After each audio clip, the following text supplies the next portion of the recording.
César, e como é que se dá a virada? Tu falou que estava afastado, né, da igreja. E aí você vive todas essas emoções. Nesse dia, nesse período em Los Angeles, eu tinha tido uma epifania. E aí, como é que foi isso? Eu tinha tido epifania e já estava lá, já fui para lá, já era crente. Já era crente. E tinha tido epifania porque era 2002 para 2003. A indicação foi para o Grammy em 2003. Em 2002 eu tive uma... O Senhor falou comigo de forma específica. Olha aí. De um jeito que só eu entenderia. E isso ele faz com muita gente, né? Basicamente eu era do escritório, né?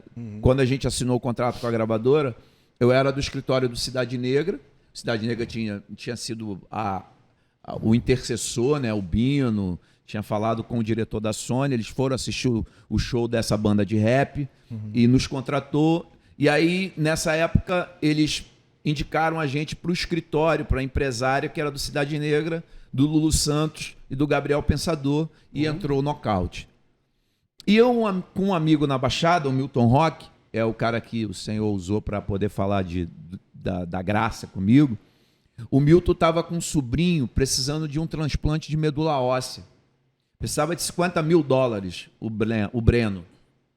E eu, assim, me compadeci, ainda estava afastado, né, como diz o dito popular, mas me compadeci com aquela... E, cara, tava maior movimento, assim, a galera fazendo rifa, nos sinais de trânsito, fazendo um monte de coisa. E eu fiquei naquela, fui pro escritório, lá na Zona Sul do Rio, e aí falei, pô, vamos fazer um show. Aí virei pra minha empresária, a Leninha Brandão, ela topou, falou assim, não, Cezinha, pô, tô a fim de podia fazer um show do Cidade Negra com o Nocaute, a gente ia arrecadar fundos.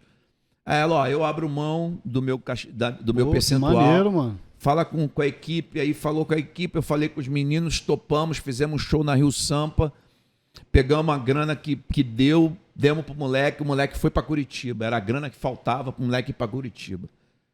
3 anos depois, eu passando por um contraditório, Baixada Fluminense e tal, e naquela situação ali, a minha filha mais velha, hoje a Júlia, com 20 anos, estava com 1 para 2, e eu ali passando por um momento complicado. E aí, 3 anos depois, aí, né, se liga na timeline. 3 anos depois eu encontro o Milton, e aí, malzão, e viro pro Milton, falo pro Milton, ó. Aí o Milton virou para mim e citou o C.S. Lewis aí. Por isso que eu gosto muito do C.S. Lewis. Ele falou, Cezinha, quando a gente tá bem, cara, Deus sussurra. Mas quando a gente tá mal, Deus grita. E Deus está te gritando. E aí eu virei para ele e falei assim, que Deus, falei uma palavra torpe, né? Que Deus não existe não. Baixei assim, comecei a chorar. Aí nisso abriu o portão, cara, da casa dele e veio um menino. Aí você faz, ele tinha 1 para 2, já tinham passado 3 anos, ele estava com 3 para 4. Caraca, veio um menino andando e eu não reconheci. O menino veio na minha direção, deitou a cabeça no meu colo, abraçou as batatas da minha perna e fez assim, ó.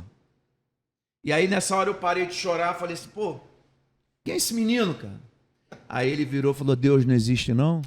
Esse menino é o Breno. Caraca, meu irmão. Recebeu um abraço de Deus ali, né? E eu chorava. E eu falava, tu tá falando comigo? E eu, cara, aquele... Fui tomado, sabe, por uma realidade de comunicação, uma epifania. Sim. E aí eu desci, eu falei, cara, preciso ir embora, preciso ir pra minha casa. Tinha 4 dias que eu não usava droga. Durante esses 12 anos eu comecei usando cocaína e depois migrei para cannabis sativa, mais popularmente conhecida como maconha, e eu fui fumando durante 12 anos. Nesses 12... Eu tenho uma dúvida. Esse período dessa fase lá de Los Angeles e tudo mais, você estava usando as drogas? Não. Los Angeles eu já tinha me convertido. Já estava já no nesse processo, dia, né, que é em 2002, só para a gente entender a timeline. Né? Lá em Los Angeles eu já tinha parado. Só que isso eu voltei aqui um pouquinho a fita. Beleza. Nesse período, tinha 4 dias que eu não usava nada. Eu estava ali no contraditório, a minha filha, eu repensando, e aí 4 dias depois, 4 dias sem fazer nada, sem usar nada, e eu era daquele que todo dia, irmão, eu só não usava quando eu estava dormindo. Porra. Pessoal, né, o povo que me conhece das antigas, da chamada música secular, eu era o cara que, o Cezinha chegou a fumaça. E continuo amigo da galera do Planet, a galera, né? O Planet Ramp, no caso, é escrachadamente, o nome é Planet Ramp. e assim, então assim, eu tava assim, com muito medo aquele dia, de eu me encontrar, porque eu tava querendo uma anestesia. E aí eu desci o morro, cara, assim, fui para casa, eu morava com a minha mãe, Jesuscidência, né? Minha mãe, ela tem uma Bíblia, ainda está lá ainda, que é uma Bíblia da vovó, que estava aberta no Salmo 46. Cara. O Senhor é meu refúgio e fortaleza, socorro bem presente na angústia, ainda que os montes se abalem. E eu comecei a ler aquilo, cara, e a sensação, Baraúna, é que eu estava comendo aquilo. E eu ia comendo, e eu fui lendo, até um texto que dizia assim: e a alegria virá no romper da manhã. E eu, apaguei.